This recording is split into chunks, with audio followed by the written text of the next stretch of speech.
Welcome to அம்மா பொண்ணு சமையலறை ஃப்ரெண்ட்ஸ். இன்றைக்கி நம்ம என்ன செய்ய போகிறோம் அப்படின்னு பார்த்தீங்கன்னா, சித்ரா பௌர்ணமி அதுவுமா நம்ம வந்து சூப்பராக வந்து என்னென்ன படையல் செய்ய போகிறோம் அப்படின்றது தான் நம்ம வந்து ஒரு குட்டி விழாவாக பார்க்க போகிறோம். இப்போ பாருங்கள், நான் வந்து பச்சரிசி எடுத்து வச்சுருக்கேன் ஒரு கப் அளவுக்கு. இதை நம்ம நல்லா புடைச்சிட்டு இதை வந்து நம்ம சக்கரை பொங்கல் செய்யறதுக்கு ரெடி பண்ணிக்கலாம். சக்கரை பொங்கல் செய்யறதுக்கு வந்து இப்போ நான் காட்ட போகிறதில்ல, ஏன்னா ஆல்ரெடி நம்மளுடைய சேனல்லையே வந்து சக்கரை பொங்கல் எப்படி செய்கிறதுன்றதை நம்ம வந்து போட்டிருக்கோம். நான் வேணால் டிஸ்கிரிப்ஷனில் கொடுக்குறேன், நீங்கள் வேணால் பாருங்கள் எப்படி செய்யலாங்கிறத பார்த்துட்டு நீங்கள் செஞ்சு பாருங்கள். இப்போ பார்த்தீங்கன்னா அடுப்பில் வந்து பால் வந்து சூடாயிட்டிருக்கு. பால் சூடாகட்டும், நம்ம பாயாசத்துக்கு ரெடி பண்ணணும். அதே மாதிரி நான் வந்து பருப்பு எடுத்து வச்சுருக்கேன், பாசிப்பருப்பு. இதை நம்ம வறுத்துட்டு நம்ம வந்து குக்கரில் அரிசியும் பருப்பையும் போட்டுடலாம். அவ்வளோதான். நான் வந்து இப்போ அரிசியும் பருப்பையும் கழுவிட்டேன். இதில் கொஞ்சமாக உப்பு போட்டுட்டு நான் வந்து விசிலுக்கு வச்சிட போகிறேன். இப்போ பால் காஞ்சிட்ருக்கு. இப்போ பால் காயிற சமயத்தில் இது மேலே படிகிற அந்த ஆடைகளை வந்து நம்ம தனியாக எடுத்து வச்சுக்கலாம். அது ரொம்ப நல்லது. இந்த மாதிரி நம்ம வந்து தனியாக எடுத்து வச்சிட்டோம்னா அதை நல்லா ஸ்டோர் பண்ணி வச்சோம்னா நம்ம வீட்டிலே வந்து நெய் வந்து ரெடி பண்ணிக்கலாம். இது வந்து நான் 4வது முறையாக இந்த பாலில் எடுக்கிறேன். இந்த மாதிரி அப்பப்போ காய்ச்சி வைக்கும்போது அந்த மேலே படிகிற ஆடையை நம்ம எடுத்து வச்சுக்கலாங்க. இப்போ வந்து வடைக்காக நான் வந்து கடலப்பருப்பு பாசிப்பருப்பு எடுத்திருக்கேன். எந்த அளவுக்கு நம்ம வந்து கடலப்பருப்பு, இப்போ நான் இந்த டம்ளரில் வந்து 1 டம்ளர் அளவுக்கு வந்து கடலப்பருப்பு எடுத்திருக்கேன். இதில் 3/4 அளவுக்கு வந்து பாசிப்பருப்பு எடுத்திருக்கேன். இது வந்து ரொம்ப நல்லா இருக்கும் இந்த பருப்பு. இந்த இதில் செய்கிற வடை வந்து ரொம்ப டேஸ்ட்டாகவும் இருக்கும். இது நல்லா ஊறட்டும், அதனால இதை நம்ம வந்து ஊற வச்சுக்கலாம். இன்றைக்கி வந்து நம்ம வந்து செய்ய போகிறது பார்த்திங்கன்னா 3 விதமான வெரைட்டி ரைஸ் தான் செய்ய போகிறோம். அதாவது நம்ம வந்து எப்பவுமே வந்து சாம்பார் காய்கெல்லாம் கூட்டு எல்லாமே செஞ்சு வைப்போம். அந்த மாதிரி இல்லாமல் இன்றைக்கி வந்து நான் வந்து லெமன் சாதம், தயிர் சாதமும், புளிசாதமும் செய்ய போகிறேன். அது வந்து எப்படி செய்யலாங்கிறத நம்ம பார்க்கலாம். இப்போ பாயசத்துக்கு அடுப்பில் வந்து ஜவ்வரிசியை வேக வச்சுக்கலாம். பாயசத்துக்கு இப்போ வந்து நான் வந்து 4 கப் அளவுக்கு தண்ணி ஊற்றி வச்சுருக்கேன். அதில் வந்து ஜவ்வரிசியை போட்டுட்டு நம்ம ஜவ்வரிசியை நல்லா வேக விட்டுக்கலாம். நான் இன்றைக்கி வந்து சிலிக்கான் ஜவ்வரிசி எடுத்திருக்கேன். இது வந்து சீக்கிரமாகவே குக் ஆகிடும். அது இல்லாமல் நமக்கு வந்து வேலையும் கொஞ்சம் ஈஸியாகிடும். நான் இன்றைக்கி செய்ய போகிறது வந்து சேமியா பால் பாயாசம் தான் செய்ய போகிறேன். நம்மளோட சேனலில் வந்து ஆல்ரெடி வந்து அவல் பாயாசம் எப்படி செய்கிறதுன்றது போட்டிருப்பேன். உங்களுக்கு டைம் இருந்தால் விசிட் பண்ணி பாருங்கள். இப்போ ஒரு 2 லெமன் சைஸ் அளவுக்கு புளியை வந்து நான் சுடு தண்ணியில் போட்டு வச்சுருக்கேன். இது நல்லா ஊறட்டும். புளிக்காய்ச்சல் ரெடி பண்ணிட்டோம்னா நான் வந்து மசாலா வந்து ஆல்ரெடி ரெடி பண்ணி எடுத்து வச்சுருக்கேன். புளிசாதத்துக்கு செய்ய வேண்டிய மசாலா அது இருக்குது. அதனால புளியை மட்டும் நம்ம ஊற வச்சுக்கலாம். இது நல்லா ஊறணும், அப்போ தான் அந்த தண்ணி வந்து நல்லா வந்து வடிச்சு எடுக்க முடியும். அதே மாதிரி நம்ம வந்து புளிசாதத்தில் வந்து நம்ம பவுடர் எப்படி ரெடி பண்ணலான்றதையும் ஒரு வீடியோவாக போட்டிருப்போம். பாருங்கள், பார்த்துட்டு அதில் எப்படி வந்து பவுடர் ரெடி பண்ணுறது அப்படின்னு. ஏன்னா அது மாதிரி ஸ்டோர் பண்ணி வச்சுட்டோம்னா நமக்கு இது மாதிரி செய்யறதுக்கு ரொம்ப ஈஸியாக இருக்கும். லெமன் சாதத்துக்கு லெமன் வந்து 4 லெமன் எடுத்திருக்கேன். உங்களுக்கு எத்தனை வேணுமோ அதுக்கேற்ற மாதிரி நீங்கள் எடுத்துக்கோங்க. இந்த லெமனில் வந்து நம்ம வந்து ஒரு டிப்ஸ் என்னன்னு பார்த்தீங்கன்னா, இந்த மாதிரி கல் மாதிரி இருக்கும் இல்லையா, இதை வந்து நம்ம நல்லா வந்து இந்த மாதிரி தேய்ச்சிட்டே இருந்தோம்னா அந்த ஜூஸ் வந்து நமக்கு நிறைய கிடைக்குங்க. நமக்கு நல்லா வந்து ஜூஸ் கிடைக்கும். நம்ம இந்த மாதிரி நல்லா வந்து இது பண்ணணும். அப்படி பண்ணிட்டீங்கன்னா உங்களுக்கு நிறைய ஜூஸ் கிடைக்குங்க. இந்த மாதிரி நல்லா பிணைஞ்சு எடுத்துக்கோங்க. பாருங்கள், நல்லா அமுங்கும். இப்போது ஜவ்வரிசி வந்து வெந்துருச்சுங்க. நம்ம சேமியா சேர்த்துக்கலாம். இது வந்து ஆல்ரெடி வந்து ரோஸ்டடு தான், அதனால் நம்ம வந்து இது அப்படியே டைரெக்டாக சேர்த்துக்கலாம். அப்படி இன்கேஸ் வந்து அவங்களுக்கு வந்து நல்லா வறுத்து செய்யணும் அப்படின்னா நீங்கள் தனியாக ஒரு பேனில் கூட உங்களுக்கு தேவையான அளவுக்கு எடுத்துகிட்டு சேமியாவை எடுத்துகிட்டு வறுத்துட்டு கூட நீங்கள் சேர்த்துக்கலாங்க. ஜவ்வரிசி பார்த்திங்கன்னா நல்லா வெந்துருச்சு பாருங்கள். ஸோ இந்த மாதிரி சிலிக்கான் ஜவ்வரிசியை பயன்படுத்தும் போது சீக்கிரமாக வெந்துடும், நமக்கு டைமும் ரொம்ப சேவ் ஆகும். இப்போ ஒரு பிளேட்டு ஃபுல்லாக எடுத்திருக்கேன் சேமியா. அதை நம்ம வந்து இதில் சேர்த்துக்கலாம். நல்லா சேர்த்துட்டு இந்த மாதிரி கிளறி விடுங்க. சேமியா வந்து நல்லா வெந்து வரணும். வெந்து வந்ததுக்கப்புறமா நம்ம சர்க்கரையை சேர்த்துக்கலாம். சேமியா வந்து நல்லா வெந்துருச்சு பாருங்கள். இப்போ தேவையான அளவுக்கு சர்க்கரையை சேர்த்துக்கோங்க. உங்களுக்கு எவ்வளோ இனிப்பு தேவையோ அது மாதிரி சேர்த்துக்கோங்க. நான் இன்னைக்கு வந்து 1 கப் அளவுக்கு சேர்த்துருக்கேங்க.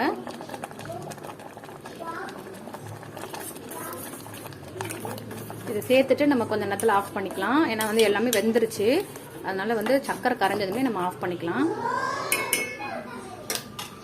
வாசனைக்காக நான் கொஞ்சமாக வந்து ஏலக்காயை நுணுக்கி போட்டுக்கிறேன்.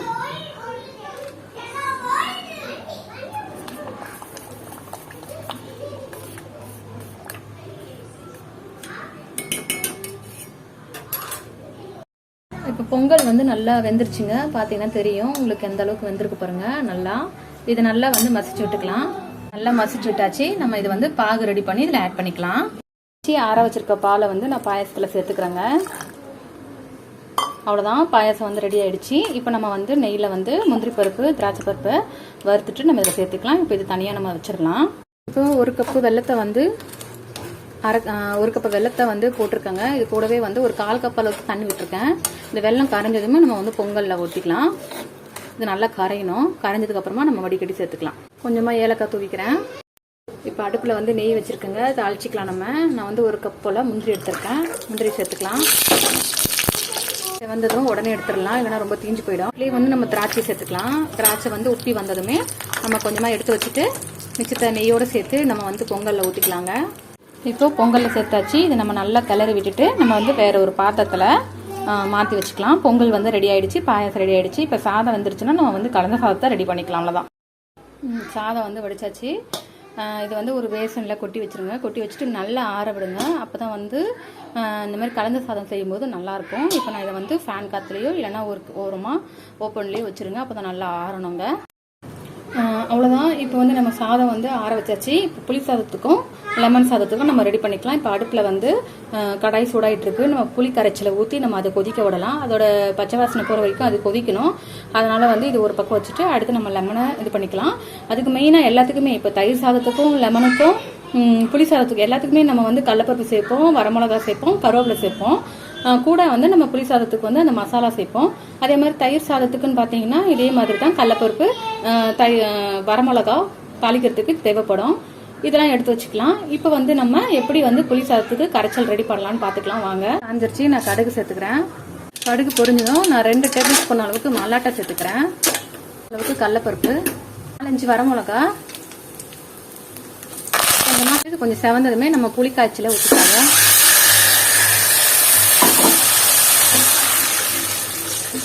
நல்லா புளி தண்ணியை ஊற்றிட்டு இங்கே வந்து கொதி வரட்டும். இதில் கொஞ்சமாக வந்து மஞ்சத்தூள் சேர்த்துக்கோங்க. பெருங்காயத்தூள் சேர்த்துக்கலாம். உப்பு தேவையான அளவுக்கு சேர்த்துட்டு நல்லா கலந்து விட்டுட்டு நல்லா கொதி வரட்டும். அந்த எண்ணெய் வந்து பிரிஞ்சு வரணுங்க. அது வர ஸ்டேஜ் வரைக்கும் நம்ம வந்து இதை நல்லா கொதிக்க விடலாம். இப்போ லெமன் சாதம் ரெடி பண்ணுறதுக்காக எண்ணெய் வந்து சூடு பண்ணியிருக்கேங்க. எண்ணெய் வந்து சூடாகட்டும். சூடானதும் நம்ம வந்து 1 ஸ்பூன் அளவுக்கு கடுகு வந்து சேர்த்துக்கலாம். கடுகு வந்து பொரியட்டும். இப்போ கடுகு பொரிஞ்சிருச்சு. 1 ஸ்பூன் அளவுக்கு உளுந்து சேர்த்துக்கோங்க. மீடியம் ஃப்ளேமில் வச்சுக்கோங்க. பருப்பு இல்லைன்னா வந்து தீஞ்சு போயிடும். கடலைப்பருப்பு 1 ஸ்பூன் சேர்த்துக்கோங்க.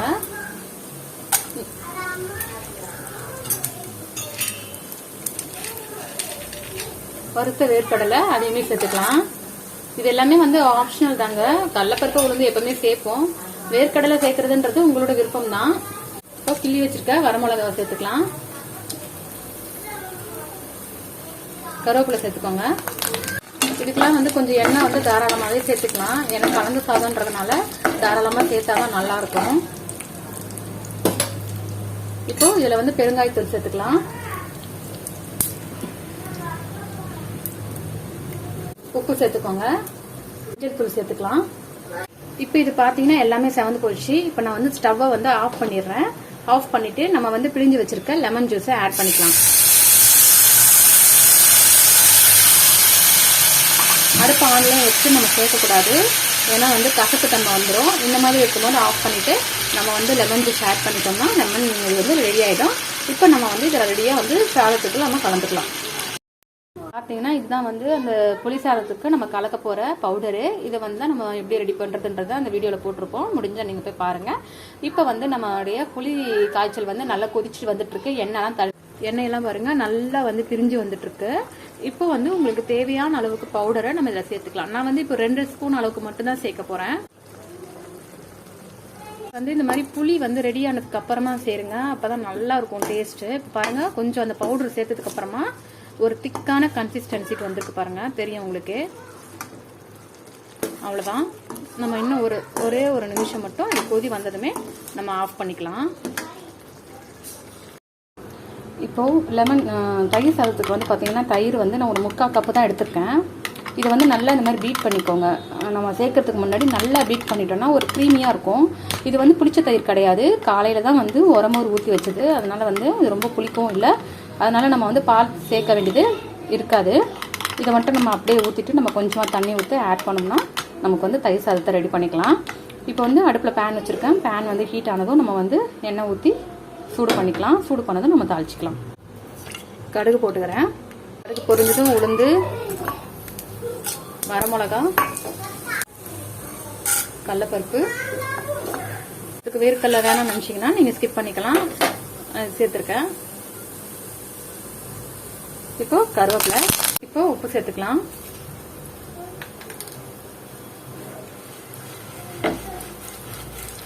உப்பு சேர்த்துட்டு கலந்துட்டு இப்போ நம்ம வந்து கலக்கி வச்சிருக்க தயிரை வந்து இதில் சேர்த்துக்கலாம். கொஞ்சமாக இதில் கலக்கி தண்ணி மட்டும் ஊற்றிக்கலாம். அவ்வளோதான், நான் ஸ்டவ் ஆஃப் பண்ணிட்டேங்க. இப்போ இந்த இதுலேயே வந்து நம்ம சாதத்தை கூட நம்ம சேர்த்துக்கலாம். நான் வந்து இது ஆறுனதுக்கு அப்புறமா நான் கலக்கிடுறேன். சாதத்தை நம்ம வந்து கலந்துக்கலாம். இப்போ எல்லாமே ரெடி ஆயிடுச்சுங்க. இப்போ நம்ம வடை மட்டும் தான் சுடணும். வடை சுட்டுட்டோம்னா அவ்வளோதான், நம்மளுடைய வேலை ஈஸியாக சுலபமாக முடிஞ்சிடும். இப்போ வடைக்கு வந்து நல்லா ஊறி இருக்குங்க. இப்போ இதை நல்லா நம்ம வாஷ் பண்ணிவிட்டு கொஞ்சம் கூட தண்ணி இல்லாமல் நல்லா வந்து மையாக அரைக்காமல் கொஞ்சம் குறப்பாக அரைச்சி எடுத்துகிட்டு வந்துருக்கலாம். இதுக்கு தேவையானது பார்த்தீங்கன்னா நான் ஒரே ஒரு வெங்காயத்தை கட் பண்ணியிருக்கேங்க, ஒரு பச்சை மிளகாய் கட் பண்ணியிருக்கேன், ஒரு அரை ஸ்பூன் அளவுக்கு சோம்பு எடுத்திருக்கேன், ஒரு 4 பூண்டை வந்து தட்டி வச்சுருக்கேங்க, கொஞ்சமாக கருவேப்பிலை, உப்பு தேவையான அளவுக்கு சேர்த்துட்டு கொஞ்சம் பெருங்காயம் சேர்த்துக்கலாம். இப்போ ஃபஸ்ட்டு நம்ம மாவை அரைச்சிட்டு வந்துடலாம். இப்போ வந்து நான் அரைச்சி எடுத்துகிட்டு வந்துட்டேன் பாருங்க. இந்த அளவுக்கு குறப்பாக இருந்தால் போதும், அப்போ தான் நல்லாயிருக்கும். இப்போ நம்ம எடுத்து வச்சு கட் பண்ணி வச்சிருக்க வெங்காயம், பச்சை மிளகாய், சோம்பு, பூண்டு இது எல்லாத்தையும் நம்ம இதில் சேர்த்துக்கலாம்.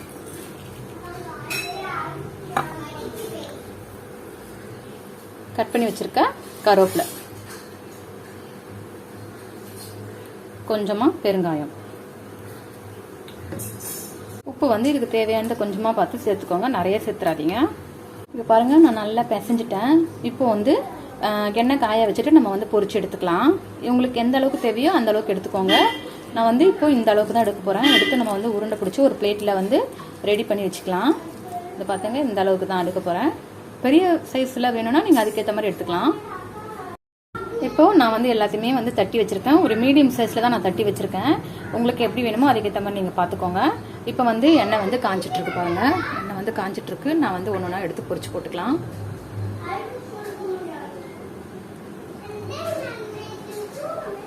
மீடியம் ஃப்ளேம்லேயே வச்சுக்கோங்க.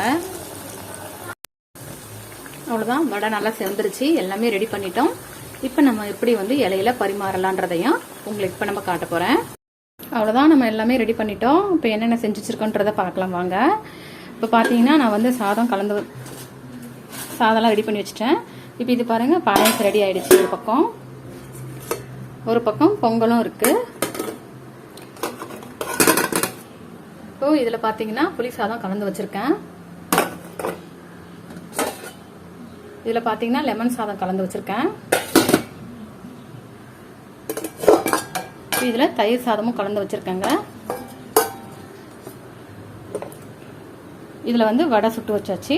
அவ்வளோதான். இப்போ நம்ம இது மாதிரி செஞ்சு நம்ம கடவுளுக்கு வந்து படைக்கலாம். இன்றைக்கி வந்து ரொம்பவே வந்து விசேஷமான நாள். வருஷம் வருஷம் வந்து சித்ரா பௌர்ணமி வரும். இந்த சமயத்தில் வந்து நம்ம சிவபெருமானையும் சரி, லக்ஷ்மி அம்மாலையும் சரி, அதே சமயம் வந்து குபேரர், இவங்க 3 பேரையும் ஒரே சமயத்தில் நம்ம வழிபடுற டைம் தான் இந்த சித்ரா பௌர்ணமி. இந்த சமயத்தில் வந்து அவங்களுக்கு பிடிச்ச மாதிரி சக்கரை பொங்கல், பாயாசம், வடை இந்த மாதிரியான பொருள் எல்லாமே வச்சு செஞ்சு படைச்சு நம்ம கடவுள்கிட்ட வேண்டிச்சோம்னா கண்டிப்பாக நம்ம கேட்டதை எல்லாமே வந்து கடவுள் நமக்கு செஞ்சு கொடுப்பார். அந்த நம்பிக்கையோட நம்ம இதெல்லாமே வந்து செய்யலாம். கண்டிப்பாக வந்து கேட்டதை நம்ம கடவுள் வந்து நமக்கு கொடுப்பாங்க. நீங்களும் வந்து இதே மாதிரி செஞ்சுட்டு கடவுள்கிட்ட உங்களுடைய பிரார்த்தனையை வச்சுடுங்க. கண்டிப்பாக அவங்க நம்மளுடைய பிரார்த்தனையை நிறைவேற்றுவாங்க. இந்த குக்கிங் vlog வந்து கண்டிப்பாக உங்களுக்கு பிடிச்சிருக்கும்னு நினைக்கிறேன். எனக்குமே வந்து இது ஒரு பெரிய எக்ஸ்பீரியன்ஸாக இருந்துச்சு. அதே சமயம் ரொம்ப வந்து சந்தோஷமாகவும் இருந்தது. ரொம்ப சந்தோஷமாகவே இருக்குது. கண்டிப்பாக இந்த குக்கிங் vlog வந்து உங்களுக்கு பிடிச்சிருந்ததுன்னா கமெண்ட்டில் சொல்லுங்கள். தொடர்ந்து இந்த மாதிரி குட்டி குட்டி vlog வந்து குக்கிங் vlog போடலாம். உங்களுக்கு இந்த ரெசிபி வந்து பிடிச்சிருக்கும்னு நினைக்கிறேன். பிடிச்சிருந்ததுன்னா லைக் பண்ணுங்கள், ஷேர் பண்ணுங்கள், மறக்காமல் சப்ஸ்கிரைப் பண்ணுங்கள். எல்லோரும் இன்புற்று வாழ்க. நன்றி.